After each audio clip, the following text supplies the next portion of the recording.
Assalamualaikum warahmatullahi wabarakatuh. Kami dari kelompok 3 yang terdiri dari Alia Nadira Rahmayani, Erlina Dewi Krisnawati, Eva Pawaka, Rizky Fajar Mahendra, dan Cynthia Iza Saputri akan mempresentasikan tentang penyalahgunaan P3B. Transaksi yang tidak mempunyai substansi ekonomi.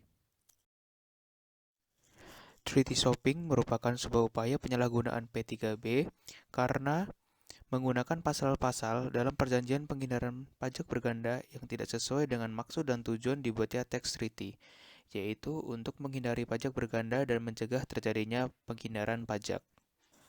Ada beberapa contoh upaya penyalahgunaan P3B, di antaranya transaksi yang tidak mempunyai substansi ekonomi dilakukan dengan menggunakan struktur atau skema sedemikian rupa dengan maksud semata-mata untuk memperoleh manfaat P3B.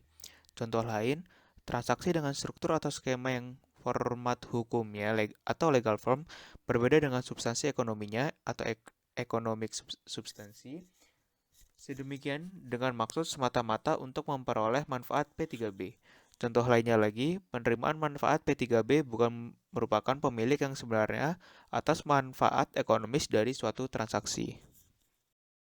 Selanjutnya, materi yang kedua yaitu transaksi yang dilakukan memenuhi legal form namun tidak mempunyai substansi ekonomi. Transaksi yang dilakukan memenuhi legal form namun tidak mempunyai substansi ekonomi merupakan salah satu contoh upaya penyalahgunaan P3B yang dilakukan dengan menggunakan struktur atau skema sedemikian rupa dengan maksud semata-mata untuk memperoleh manfaat P3B. Dalam hal terjadi penyalahgunaan P3B ini, maka pemotong atau pemungut pajak tidak diperkenankan untuk menerapkan ketentuan yang diatur dalam P3B dan wajib memotong atau memungut pajak yang terutang sesuai dengan ketentuan yang diatur dalam Undang-Undang Nomor 7 Tahun 1983 tentang pajak penghasilan sebagaimana telah beberapa kali diubah terakhir dengan Undang-Undang Nomor 36 Tahun 2008. Dan wajib pajak luar negeri yang melakukan penyalahgunaan P3B tidak dapat mengajukan permohonan pengembalian kelebihan pajak yang tidak seharusnya terutang. Dalam hal terdapat perbedaan antara format hukum atau legal form suatu struktur atau skema dengan substansi ekonomisnya atau economic substance, maka perlakuan perpajakan diterapkan sesuai dengan ketentuan yang berlaku berdasarkan substansi ekonomisnya. Dalam hal wajib pajak luar negeri, dikenakan pajak tidak berdasarkan ketentuan yang diatur dalam P3B. Wajib pajak luar negeri dapat meminta pejabat yang berwenang di negaranya untuk melakukan penyelesaian melalui prosedur persetujuan bersama atau mutual agreement procedure sesuai dengan ketentuan yang diatur dalam P3B.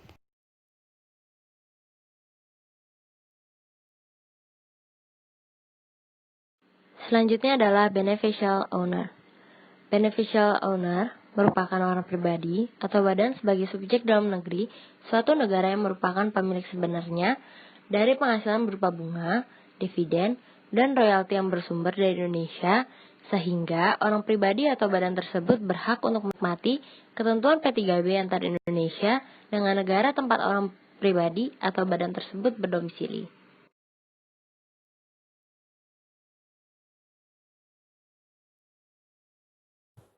Selanjutnya adalah mengenai beneficial owner dalam P3B. Beneficial owner dalam P3B diterapkan terkait pembayaran dividen, bunga, dan royalti. Dalam kaitannya dengan P3B, pembayaran untuk residen tidak menjelaskan secara spesifik siapa residen yang dimaksud.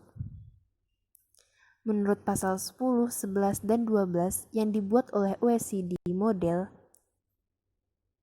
juga dikatakan bahwa istilah beneficial owner tidak boleh diartikan secara sempit, tetapi harus diartikan dalam konteks tujuan dari P3B, yaitu mencegah terjadinya pemajakan berganda dan ketiadakan pengenaan pajak secara double.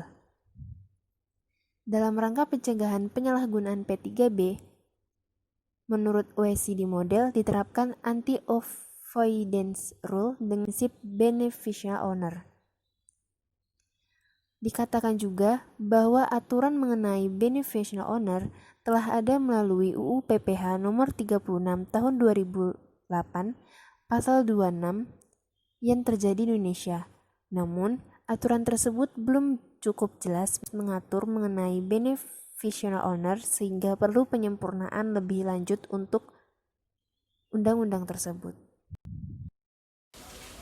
Sekian presentasi dari kami.